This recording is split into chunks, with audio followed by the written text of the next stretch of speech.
নমস্কার, আমি ঋষিকেশ দেবগুপ্ত অফিসিয়াল আপনাদেরকে স্বাগত। আপনারা জানেন যে 25শে জুন এই তারিখটিকে কেন্দ্রীয় সরকার সংবিধান হত্যা দিবস হিসেবে পালন করতে চলেছে এবং এটার কারণ হলো 1975 সালের এই 25শে জুন দিনটিতে তৎকালীন প্রধানমন্ত্রী ইন্দিরা গান্ধী ভারতবর্ষে জরুরি অবস্থা জারি করেছিল লিখিতভাবে বা লিখিতপরিতভাবে ঘোষণা করা হয়েছিল রাষ্ট্রপতির দ্বারা যে এখন থেকে জরুরি অবস্থা চালু হলো। এই জরুরি অবস্থায় যেই জায়গাগুলো সবথেকে বেশি প্রভাবিত হয়েছিল সেটা হচ্ছে রাজনৈতিক ক্ষেত্র। এই রাজনৈতিক ক্ষেত্রে কি হয়েছিল যে ভারতবর্ষের ওই সময়কার যে বিরোধী দলগুলো ছিল বা ইন্দিরা গান্ধীর বিরুদ্ধাচরণকারী বা কংগ্রেসের বিরুদ্ধাচরণকারী বা মনোভাবাসম্পন্ন যে দলগুলো ছিল তাদের নেতাদেরকে দলমত নির্বিশেষে নির্বিচারে কারাবন্দী করা হয়েছিল। লিখিতপরিতভাবে তখন সেটা হয়েছিল।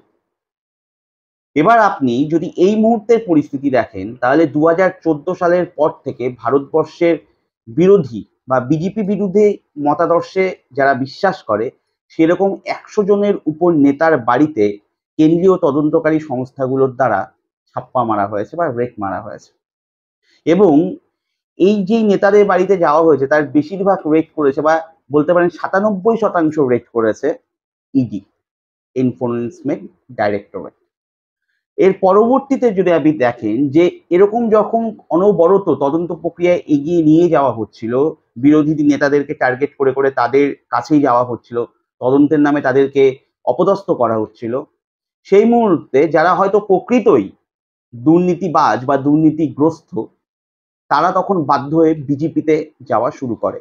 সে আপনি প্রফুল্ল প্যাটেল বলুন, অজিত পাওয়ার বলুন, শিন্ডে বলুন, ছগন ভুজবল বলুন, অশোক চৌহান বলুন, শুভেন্দু অধিকারী বলুন, যাই বলুন, তারা যাওয়া শুরু করেছিল এবং ইন্ডিয়ান এক্সপ্রেসের একটি বয়ান অনুযায়ী বা প্রতিবেদন অনুযায়ী যেই 25 জন নেতা গেছে তার মধ্যে 23 জন নেতার যেসব এই দুর্নীতির কেসগুলো ছিল বা মামলাগুলো ছিল সেগুলো ঠান্ডা ঘরে চলে গেছে, কিছু ক্ষেত্রে হয়তো বন্ধও হয়ে গেছে। অথচ আবার এই বিজেপির আমলেই দিল্লির মুখ্যমন্ত্রী অরবিন্দ কেজরিওয়াল বা ঝাড়খণ্ডের মুখ্যমন্ত্রী হেমন্ত সোরেনকে গ্রেপ্তার করা হয়েছে, রাহুল গান্ধীকে 66 ঘন্টার উপরে জেরা করা হয়েছে, অভিষেক বন্দ্যোপাধ্যায়কে একাধিকবার ইডি ডেকেছে, মনীষ সিসোদিয়া বলুন, সঞ্জয় সিং বলুন, প্রত্যেকে জেলে ছিল, কেউ বেরিয়েছে, কেউ এখনো জেলে রয়েছে, এরকম অনবরত চলে যাচ্ছে। কিন্তু 1975 সালে যেটা করা হয়েছিল ওটা লিখিত পরিতভাবে করা হয়েছে, আর এখনকার যেটা করা হয়েছে সেটা লিখিত পরিত না বা এখন জরুরি অবস্থা নেই, তবে এগুলো করা হয়েছে। এবার আপনি চলে আসেন যে মানে সংবাদ মাধ্যমের উপরেও দারুণ প্রভাব পড়েছিল, তাদেরকে প্রবলভাবে 1975 সালের ওই সময়টাতে সেন্সার করা হয়েছিল, তাদেরকে বাধ্য করা হয়েছিল যে সরকারের পক্ষেই সওয়াল করার জন্য বা খবর পরিবেশন করার জন্য, বিরোধী কোনো মতামত সেই সময় গৃহীত হচ্ছিল না। আর আপনি 2014 সালের পর থেকে এবার চলে আসুন, অলরেডি একটি তো মাধ্যম রয়েছে, যে গণমাধ্যমগুলোর মধ্যে একটি যেটা টিভিতে দেখানো হয়, সেই সংবাদ চ্যানেলগুলোকে মানে বেশিরভাগ ক্ষেত্রে গদি মিডিয়ায় একটি নাম আখ্যায়িত করা হয়েছে এবং মানে যথার্থ সে নামকরণ, আপনারা এটা নিজেরাও খুব ভালো মতো জানেন।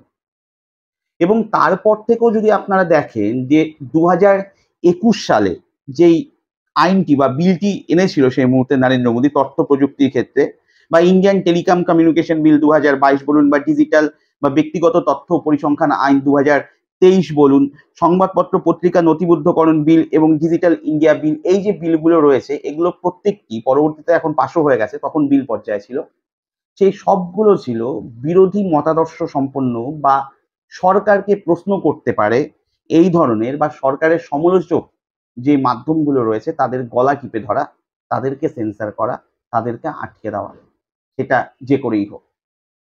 ওই সময় যেটা হয়েছিল 1975-এ লিখিত পরিতভাবে হয়েছিল, ঘোষণা হয়েছিল যথারীতি। এখন জরুরি অবস্থা নেই, কিন্তু এরকম হয়েছে।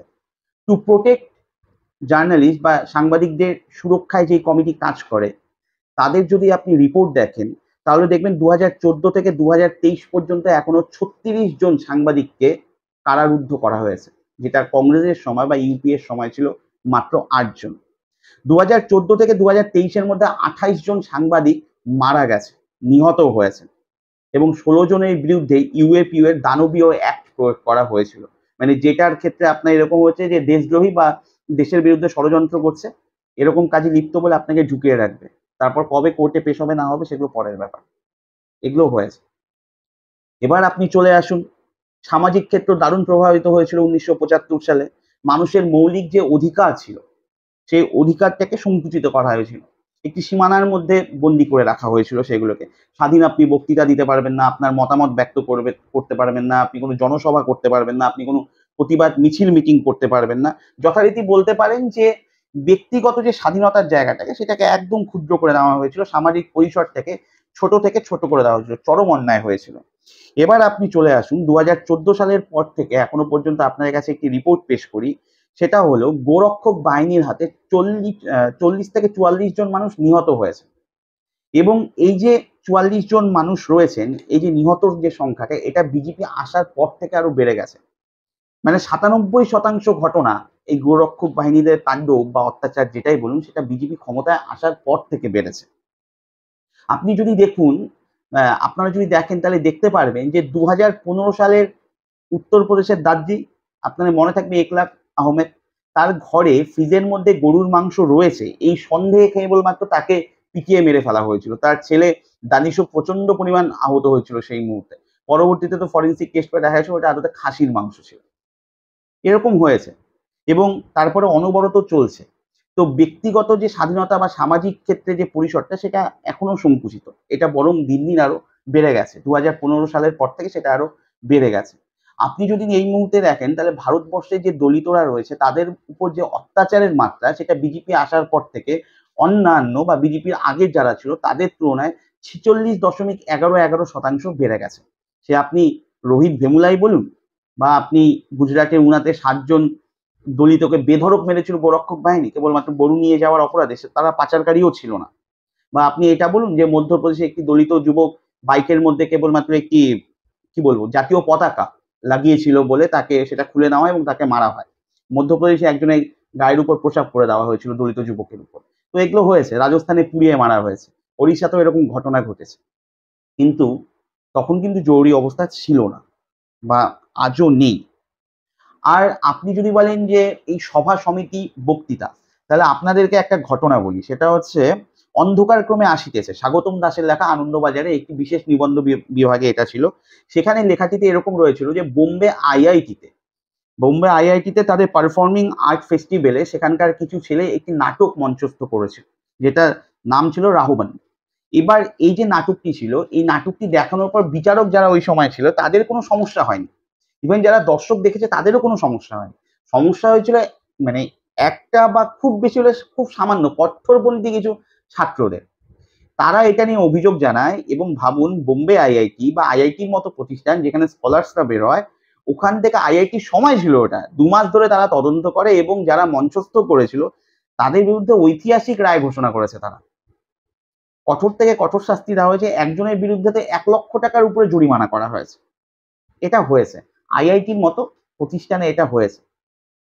তাদের বক্তব্য এটা ছিল ওই কট্টরপন্থীদের যে রাহবান যে ক্যারেক্টারটি বা চরিত্রটিকে দেখানো হয়েছে সেখানে রাবণকে মহিমান্বিত করা হয়েছে। অথচ ভারতবর্ষে মানে ২৫টির মতো এরকম রামায়ণ বা মহাভারত রয়েছে যেগুলো সংস্কৃত ভাষায় লেখা রয়েছে। রামায়ণই এক্স্যাক্টলি। সংস্কৃত ভাষায় ২৫টি লেখা রয়েছে। মাইকেল মধুসূদনকে যদি এই মুহূর্তে এরা পেত তাহলে তো পিটিয়ে মেরে ফেলতো। তারা যদি মেঘনাদ বধ কাব্য পড়তো বা শোকাকুলা চিত্রাঙ্গদা ওই ছোট অংশটুকুই যদি পড়তো কবিতা আকারে তাহলে এতদিনে পিটিয়ে মেরে ফেলতো। কিন্তু এখন কিন্তু জরুরি অবস্থা নেই। ১৯৭৫ সালে ওটা ছিল। এবার আপনারা চলে আসুন অর্থনৈতিক ক্ষেত্রে। অর্থনৈতিক ক্ষেত্রেও সেই মুহূর্তে প্রচুর প্রভাব পড়েছিল। সরকারের নিজস্ব মনোভাবের জন্য সেই সময় অনেক কলকারখানা বন্ধ হয়ে যায় এবং বেকারত্ব বৃদ্ধি পেয়েছিল ১৯৭৫-এ। এটা সরকারের গাফিলতি বলুন বা বলুন যে এটা তো মানে জরুরি অবস্থা তো বেসিক্যালি একটা স্বৈরতন্ত্রকে প্রতিষ্ঠা করার নামান্তর বা নিজেকে একনায়কতন্ত্র হিসেবে প্রতিষ্ঠা করা, সেই জায়গাটার জন্য। অনেকেরই হতে পারে যে যেই স্ট্র্যাটেজি বা পরিকল্পনা তখনকার কলকারখানাগুলো ছিল তার সাথে ইন্দিরা গান্ধী বনিবনা হচ্ছিল না। তাই বন্ধ করে দেওয়া হয়েছে এবং বেকারত্বের সংখ্যা বৃদ্ধি পেয়েছে বা বেকারত্বের হার বৃদ্ধি পেয়েছে। সেটা ১৯৭৫ লিখিতপরিতভাবে হয়েছিল। ২০১৪ সালের পর থেকে আপনারা এটা বারবার সংবাদ শিরোনামে পেয়েছেন যে বিগত ৪০ সালে সবথেকে বেশি বেকারত্বের হার বৃদ্ধি পেয়েছিল এই নরেন্দ্র মোদীর জামানায় বা বিজেপির জামানায়। এবং সেটা ২০১৭-১৮ সালে গিয়ে ৬.১% দাঁড়িয়েছিল। আর কোভিডের সময় গিয়ে সেটা ২০.১% গিয়ে দাঁড়িয়েছিল। তারপরে আবার 22-23-এ গিয়ে দাবি করা হয়েছিল সেটা 3.6-এ এসে পড়েছে। কিন্তু 3.6-এ কি করে এসেছে তার মধ্যেও একটা গল্প ছিল। ম্যানুফ্যাকচারিং যে বিভাগটা রয়েছে সেখানে অর্ধেক হয়ে গেছে কাজের হার। তাহলে বেড়েছে কোথায়? বেড়েছে কনস্ট্রাকশনের জায়গাগুলোতে। এবার এই কনস্ট্রাকশনের জায়গাতে ঠিকা শ্রমিকের কাজ বেড়ে গেছে। মিস্ত্রি লেবারের কাজ বেড়ে গেছে। মিস্ত্রির থেকেও লেবারের সংখ্যা বেড়ে গেছে। যেটা 2010-11-তে ছিল 7%, সেটা পরবর্তীতে গিয়ে হয়ে গেছে প্রায় 12% নরেন্দ্র মোদীর জামানায়। কিন্তু এই কাজের মান নিয়ে কি আপনি খুশি? বা এটাই কি কাজ? তারপরেও যে বেকারত্বের হার কমেছে, এখানে দেখা যাচ্ছে যে স্বনিযুক্তি প্রকল্প। স্বনিযুক্তি প্রকল্পের মধ্যে ৩টে ভাগ থাকে। একটি ভাগ হচ্ছে নিজের ব্যবসায় কর্মচারী নিয়োগ করার মতো সামর্থ্য, একটি হচ্ছে নিজের ব্যবসা নিজেই করা এবং আরেকটি হচ্ছে বিকাশশ্রম। এই বিকাশশ্রম যেটা, মনে করুন আমার বাবার দোকান রয়েছে, সেখানে আমি কর্মচারী। আমার বাবার চায়ের দোকান রয়েছে, সেখানে আমি চা বিক্রি করছি, বাবাও করছে। যেখানে আমার কোনো আর্থিকভাবে লাভবান হওয়ার জায়গা নেই বা আমার নিজস্ব কোনো বেতন নেই। সেই জায়গাটায়, এই জায়গাটা বেড়ে গেছে। তার মানে বিনা বেতনে যে কর্মশ্রম সেটা বেড়ে গেছে। আর এর জন্য বেকারত্বের হার কমেছে। কিন্তু লাভের লাভ হয়নি, অর্থনৈতিক ব্যবস্থার কোনো উন্নতি হয়নি এবং বেকারত্বেরও খুব একটা বেশি মুশকিল আসান হয়নি। যে ঠিকা শ্রমিকদের যে বেতন সেটাও মানে বিগত 10 বছরে যে হারে বাড়া উচিত সেটা বাড়েনি এবং এরকম হয়ে গেছে যে 60% ক্ষেত্রে তারা সঠিক যে মজুরিটা তাদের প্রাপ্য সেটাও তারা পায় না। পরবর্তী আরেকটা কি ছিল, বিচার ব্যবস্থাকেও সেই সময় মানে করায়ত্ত করতে চেয়েছিল ইন্দিরা গান্ধী।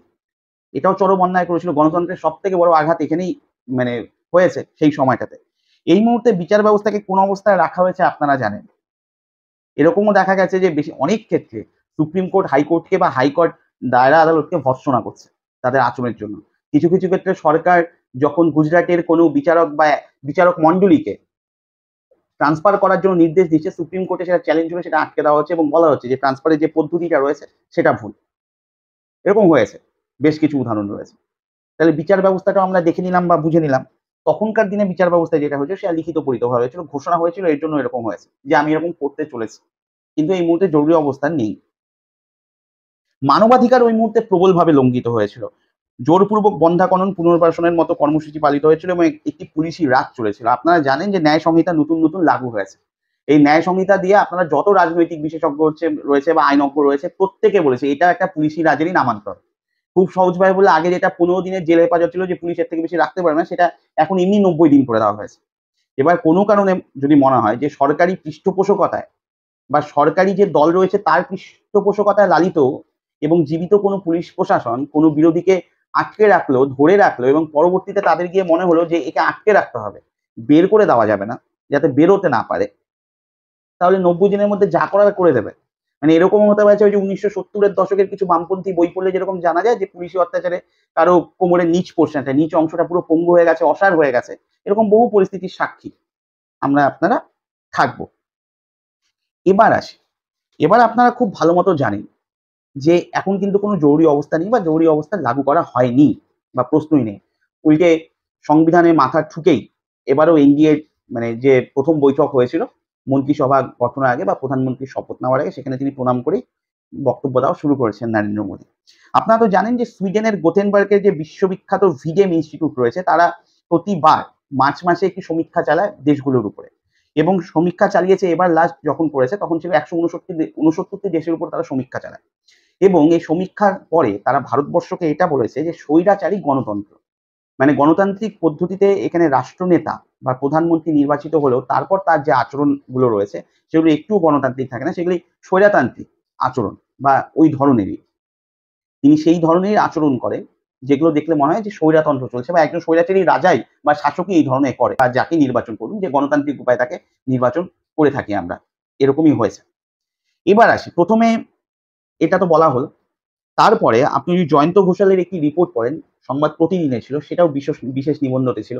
আমার এই মুহূর্তে হেডিংসটা ঠিক মনে পড়ছে না, তবে এটা জয়ন্ত ঘোষালের লেখা ছিল, এটা আমি মোটামুটি শিওর এবং এটা প্রতিদিন পত্রিকায় উঠেছিল। সেখানে বলা হয়েছে অক্সফোর্ড বিশ্ববিদ্যালয়ে অধ্যাপিকা ইরিনা বেনার দেখিয়েছে মানুষকে ফাঁকি দিয়ে একটি শাসক কি করে আস্তে আস্তে গণতন্ত্রের থেকে স্বৈরতন্ত্রের দিকে ধাবিত হয় এবং যেগুলো বলেছে সেগুলো যখন আপনি পড়বেন আপনি লাইভ দেখতে পারবেন, জীবন্ত দেখতে পারবেন আপনার চোখের সামনে। আপনি মনে হবে যে হ্যাঁ ঠিকই তো, আমরা এইভাবে থেকে এইভাবে চলে যাচ্ছি বা এই পথ বেয়ে আমরা ক্রমাগত এগিয়ে চলেছি। সংখ্যালঘুদের বিরুদ্ধে সোচ্চার, প্রথম যে লক্ষণটা দেখা যাবে সেটা হবে প্রথমেই এরা শাসকরা যখন ক্ষমতায় আসবে তারা জাতিগত বলুন, ধর্মগত বলুন, সম্প্রদায়গত বলুন, যে সংখ্যালঘুরা রয়েছে তাদের বিরুদ্ধে তারা সোচ্চার হবে এবং অনুপ্রবেশকারী, উদ্বাস্তু, অভিবাসনকারী যারা রয়েছে তাদের বিরুদ্ধে এরা মানে সোচ্চার হবে এবং এটা কিন্তু জাতীয় স্তরে পুরো সরকারিভাবে যে হ্যাঁ এরা খারাপ। এবং এখন তাহলে আপনার চোখের সামনে নিশ্চয়ই এটা ভেসে আসবে যে ঘুষপেটিয়া, এই মানে শব্দবন্ধটা আপনার কানে বাজবে, বা ওই রাজস্থানের বাঁশওয়ারাতে বলা যে মঙ্গলসূত্র একটি সম্প্রদায় যাদের সন্তান বেশি আছে বা সন্তান বেশি উৎপাদন করে তারা ছিনিয়ে নেবে হিন্দু মহিলাদের থেকে, ওই দৃশ্যটা নিশ্চয়ই আপনাদের সামনে উঠে আসছে বা জীবন্ত হয়ে আসছে। তারপর বুথ সংখ্যাগরিষ্ঠতা, এটা কি হবে, ভোটের নির্বাচনের সময় গিয়ে প্রত্যেকটা বুথে যাতে শাসকের সংখ্যা বেশি থাকে, তাদের কর্মীদের সংখ্যা বেশি থাকে সেটাকে নিশ্চিত করা, এবং তার সাথে যারা মতাদর্শগতভাবে বিরোধী সরকারি পক্ষে তারা যাতে ভোটটা দিতে না পারে বা পৌঁছতে না পারে সেই মিশনারিজকে সঠিকভাবে কার্যকর করা, এবং সেটা অবশ্যই সরকারিভাবে বা প্রশাসনিকভাবে। তাহলে এই মুহূর্তে আপনাদের চোখের সামনে নিশ্চয়ই ওই একটি চিত্র ভেসে আসছে যে উত্তরপ্রদেশে এক জায়গাতে পুলিশ বিশেষ করে নির্দিষ্ট সম্প্রদায়ের কিছু মানুষকে তাড়িয়ে দিচ্ছিল বা হটিয়ে দিচ্ছিল বুথের থেকে, ভোট দিতে দিচ্ছিলেন না। এটা নিশ্চয়ই আপনাদের মনে পড়ে গেছে। এবার আসি পাঠ্য বইয়ের সংস্কার। তৃতীয় যে কাজটি তারা করে সেটা হচ্ছে স্কুলের যে পাঠ্য বই রয়েছে, কলেজের যে পাঠ্য বই রয়েছে সেগুলো সিলেবাসের সংস্কার করার নাম করে তারা সেটাকে রাজনীতিকরণ করে নিজেদের মতো করে। নিজেদের যে ইতিহাসটা পছন্দ বা নিজেদের যে মতাদর্শটা তারা বিশ্বাসী বা তারা পছন্দ করে সেটাকে ওখানে লিখে দেওয়া বা সেটাকে ওখানে চাপিয়ে দেওয়া। আর এখান থেকেই দেখবেন যে মুঘল সাম্রাজ্যের এদিক ওদিক বলে কিছু নেই, কেবলমাত্র ঔরঙ্গজেবকে নিয়ে মুঘল সাম্রাজ্য হয় এবং ওখানে ঔরঙ্গজেবের ধ্বংস থাকে, সেখানেই কাশী বিশ্বনাথ মন্দিরের ধ্বংসাবশেষ বা তার ইতিহাস নিয়ে আলোচনা হয়। এই ধরনের নিজেদের মতো করে লেখা হয়, অশোক স্তম্ভের ছবি পাল্টে যায়, তার মুখাবয়ব পাল্টে যায়, এগুলো হতে থাকে। এগুলো নিশ্চয়ই আপনাদের মনে পড়ে গেছে। এবার আসি আমরা মিডিয়াতে নিয়ন্ত্রণ। এটা তো ভয়ানক ব্যাপার। আর মিডিয়াতে নিয়ন্ত্রণ আপনারা আমার থেকে অনেক ভালো জানেন। আপনারা নিশ্চয়ই জানেন যে ভারতবর্ষের তাবড় তাবড় সব সাংবাদিকরা, তথাকথিত সাংবাদিকরা বা বড় বড় চ্যানেলের মাধ্যমের সাংবাদিকরা নরেন্দ্র মোদীর কাছে যান এবং গিয়ে তারা প্রশ্ন করেন, আপনি ক্লান্ত হন না? সেটা এবং 2014 পরে 2019-এ সেই প্রশ্ন করে। ইভেন 2019-এর পর 2024-এ গিয়ে একই প্রশ্ন করে, আপনি ক্লান্ত হন না? কোনো সময় গঙ্গার তীরে করা হয়, কোনো সময় প্রধানমন্ত্রীর বাসভবনের যে বাগান রয়েছে সুন্দর মখমল চাদরের মতো সবুজ ঘাসের গালিচা রয়েছে তার উপর হাঁটতে হাঁটতে ইন্টারভিউ নেওয়া হয়, কোনো সময় তার বাসভবনের ঘরের ভিতরে বসে নেওয়া হয় এবং হি হি করে হাসতে হাসতে বালখিল্যের মতো বলা হয়, বিরোধীরা আপনার নামে অভিযোগ করছে যে মঙ্গলসূত্র নিয়ে আপনি নাকি এরকম এরকম বলেছেন, কংগ্রেসের ম্যানিফেস্টোতে নাকি এরকম লেখা রয়েছে। একবারও বললেন না মেরুদণ্ডটাকে সোজা করে চোখে চোখ রেখে আঙ্গুল দেখিয়ে যে আপনি কেন মিথ্যাটা বললেন, রাজস্থানের গরিব মানুষগুলোর মধ্যে কেন সম্প্রদায়গতভাবে মানে ভাগাভাগি করতে গেলেন বা বিদ্বেষ ছড়িয়ে আসলেন, কেউ বলেনি। এবং দেখানো এমন ভাব হবে যে আমি মিডিয়াকে পাত্তাই দিই না। মিডিয়াকে আবার পাত্তা দেওয়ার মতো কি রয়েছে, আমি তো চ্যাম্পিয়ন, আমার কাউকে পরোয়া করার মতো ব্যাপার নেই। আর এর জন্য তিনি এইবার তালে পড়ে তাও নিজের মতো নিজের কাছের লোকদের বা নিজের সাংবাদিকদেরকে তিনি যা ইন্টারভিউ দিয়েছেন আশিকির মতো, 2014 সালের পর থেকে এখনো পর্যন্ত সেভাবে দেননি, একটা সাংবাদিক সম্মেলন করেনি। অথচ বিজেপি যাকে মৌনমোহন বলতো মনমোহন সিংকে, সে 117টা সাংবাদিক সম্মেলন করেছিল বা সাংবাদিকদের মুখোমুখি হয়েছিল। এবার আপনি চলে আসুন বিচার ব্যবস্থা নিয়ন্ত্রণ। এইসব ক্ষেত্রে কি হয়, যারা বেশি আইন নিয়ে কচকচানির কথা বলবে বা আইনের বড় বড় কথা বলবে, হ্যাঁ এটা ঠিক হচ্ছে না, ওটা ঠিক হচ্ছে না, এটা গণতন্ত্র বিরোধী, এটা তো স্বৈরতন্ত্রের দিকে এগিয়ে চলেছে আমাদের দেশ, তাদেরকে আস্তে করে ওখান থেকে সরিয়ে দেওয়া হয় এবং তাদেরকে বিভিন্ন প্রমোশন, বিভিন্ন স্থানান্তর, ট্রান্সফার, আরো সুযোগ সুবিধার প্রলোভন দেখিয়ে নিজের লোককে, নিজের মতাদর্শগতভাবে বিশ্বাসী লোককে দণ্ডমুণ্ডে বা বিচার ব্যবস্থার উপরে বসিয়ে দেওয়া হবে। এবার নিজেকে ভগবান বানানো, পরবর্তী পয়েন্টটা হলো নিজেকে ভগবান বানানো। আপনাদের মনে আছে নিশ্চয়ই যখন তার মানে তৈলমর্দনকারী তারই পছন্দের একজন সাংবাদিক ওই গঙ্গার তীরে বারাণসীতে তাকে জিজ্ঞেস করেছিল, তখন সে বলেছিল তার মার মৃত্যুর পরে নরেন্দ্র মোদীর মনে হয়েছে সে বায়োলজিক্যাল ভাবে তার জন্ম হয়নি, জৈবিক প্রক্রিয়া তার জন্ম হয়নি, সে ভগবানের প্রেরিত দূত, পরমাত্মার প্রেরিত সন্তান বা তারই অংশ। সে তাকে 2047-এর জন্য কাজ করে যাওয়ার জন্য নির্দিষ্ট কিছু লক্ষ্য নিয়ে তাকে এগিয়ে যেতে বলেছে এবং যতদিন শেষ না হবে সে 2047-এ তার 90 হোক 92 হোক দেখার দরকার নেই, ততদিন পর্যন্ত সে তার লক্ষ্যে অবিচল থাকবে। নিজেকে ভগবানের পরের স্থানটা দিয়ে দেওয়া। সন্দীপ পাত্রা তো এক ধাপ এগিয়ে উড়িষ্যাতে বলেছিল যে জগন্নাথ দেবী নাকি নরেন্দ্র মোদীর ভক্ত। তো তার মানে এরকম একটা ব্যবস্থা তৈরি করা যে আমি যা করছি সেটা কিন্তু আমার কথা না, ঈশ্বরের কথা, ঈশ্বর আমাদের সাথে আছে, মানে ধর্মীয় ভাবাবেগকে সুশ্রুতি দিয়ে আস্তে আস্তে এগিয়ে চলা। এবার কি আছে, এবার সব থেকে বড় জায়গাটা যেটা হচ্ছে রাস্তার প্রতিবাদকে ষড়যন্ত্র বা শত্রু আখ্যায়িত করা। দেশকে বলতে হবে এটা দেশে আক্রান্ত, যখনই কোনো ভুল পদক্ষেপ নেওয়া হবে বা গণতন্ত্র বিরোধী কোনো পদক্ষেপ নেওয়া হবে, বা স্বৈরতন্ত্রকে প্রতিষ্ঠাকারী হোক বা নিজের দলকে প্রতিষ্ঠাকারী হোক বা নিজেকে প্রতিষ্ঠা করা নায়ক হিসেবে, জননায়ক হিসেবে প্রতিষ্ঠা করার জন্য যে পক্ষগুলো নেওয়া হবে, এবং এতে যদি দেশের পরিকাঠামোগত সাংস্কৃতিকগত মূল্যবোধের জায়গা থেকে কোনো ক্ষতি হয় আর সেটা নিয়ে বিরোধী পক্ষ হোক বা সাধারণ দেশবাসী রাস্তায় নামে, তাহলে সেটাকে শত্রু চক্রান্ত বলে দাগিয়ে দিতে হবে। আপনাদের কানে এখন ওই শব্দটা বাজছে না? হিন্দু খাত্রে মেয়ে, হিন্দু খাত্রে মেয়ে, বারবার বলা, বারবার বলা। এবং যারাই বলছিল সেই সময় নরেন্দ্র বিরোধী কথা বা নরেন্দ্র মোদী বিরোধী কথাবার্তা বা বিজেপি বিরোধী কথাবার্তা পরিষ্কার বলে দেওয়া হচ্ছিল। আপনাদের কানে বাজছে না যে এরা দেশের গাদ্দার, পাকিস্তানে চলে যাও, দেশদ্রোহী, টুকরে টুকরে গ্যাং? কানে পাচ্ছে শব্দগুলো? এবার আপনারা মিলিয়ে নিন 2014 থেকে 2024 যেই কথাগুলো ইরিকা বেনার বলেছেন, জয়ন্ত ঘোষাল লিখেছেন বা আমি আপনাদের সামনে উপস্থাপন করলাম, মিলে যাচ্ছে কি সিস্টেমগুলো? যদি মিলে যায় তাহলে চিন্তা করার কোনো ব্যাপার নেই। তার কারণ ঘোষণা তো হয়নি জরুরি অবস্থা, সেটা তো 1975 সালে করেছিল ইন্দিরা গান্ধী, সেটার জন্য সংবিধানে হত্যা হয়েছিল। আর এবার যখন লল্লু সিং থেকে শুরু করে আরো নেতারা পরিষ্কার বলে দিল যে 400 পেরিয়ে সংবিধান পরিবর্তন করে দিব, আপনারা খালি 400টি আসন দিয়ে দিন, তখন কিচ্ছু হয়নি। তাই ওই সময় জরুরি অবস্থা লিখিতভাবে হয়েছে। আর এই সময় এগুলো শোনার পর আপনার যদি মনে হয় যে আমরা আস্তে আস্তে জরুরি অবস্থার দিকে এগিয়ে চলেছি, বা এরকম মনে পড়ে দূর আমরা জরুরি অবস্থা দিকে কই এগিয়ে চলেছি, আমরা তো জরুরি অবস্থার মধ্যেই আছি, খালি লিখিত পরিতভাবে বলা হয়নি বা প্রধানমন্ত্রী তার মুখ দিয়ে বলেনি। কিন্তু যেই গ্যাস চেম্বারটাকে বানিয়ে দিয়েছে, যেটার মধ্যে আমরা রয়েছি, সেটা তো ওই অবস্থায়। যদি আপনাদের মনে হয় দোষ আপনাদের, বা আমার কথায় যদি মনে হয় তাহলে আমার দোষ হতে পারে, কিন্তু নরেন্দ্র মোদী বিজেপির কোনো দোষ নেই। এখন কিন্তু জরুরি অবস্থা চলছে না, সেটা 1975-এ চলছিল। আর এর জন্যই 25শে জুনকে সংবিধান হত্যা দিবস বলা হয়। সেই সংবিধান হত্যা দিবস বলা হয় সেই সংবিধানকে, যেটাকে হাতি নিয়ে এই মুহূর্তে রাহুল গান্ধী সংসদে রয়েছে, বিরোধীরা সংসদে রয়েছে, বিরোধী পক্ষ ওটাকে হাতি নিয়ে শপথ নিয়েছে। ইভেন স্পিকার ওম বিড়লা বলেছে বারবার সংবিধান কি জয় বলবার কি দরকার আছে? কোনো দরকার নেই। এর মধ্যে তো এরকমও নিয়ম জারি হয়েছে যে রাজ্যসভায় বন্দে মাতরম বলার কোনো দরকার নেই, জয় হিন্দ বলার মতো স্লোগানের দরকার নেই, কিন্তু জয় শ্রীরাম আপনি বলতে পারেন, অসুবিধা নেই। কিন্তু বন্দে মাতরম, জয় হিন্দ, যেগুলো আপনার 15ই আগস্ট বলুন, 26শে জানুয়ারি বলুন, 23শে জানুয়ারি বলুন, যখনই ভারতবর্ষের পতাকা উত্তোলিত হয়, গর্ব ভরে বাবা ছেলে একসাথে আঙুল দিয়ে এরকম উপরের দিকে তাকিয়ে, আকাশের দিকে বা পতাকার দিকে তাকিয়ে গর্বের সাথে জয় হিন্দ বন্দে মাতরম বলে বলে শুনে শুনে মানুষ বড় হয়েছে জন্ম জন্মান্তরে বংশ পরম্পরায় ভারতবর্ষের স্বাধীনতার পূর্ব থেকে পরবর্তী সময় পর্যন্ত। অথচ গণতন্ত্রের সব থেকে বড় পীঠস্থান লোকসভা রাজ্যসভা, সেখানে বলবার কোনো জায়গা নেই। আমরা কিন্তু জরুরি অবস্থার মধ্যে নেই, আরেকবার বলছি। আপনাদের কি মতামত অবশ্যই জানাবেন। নমস্কার, ভালো থাকবেন।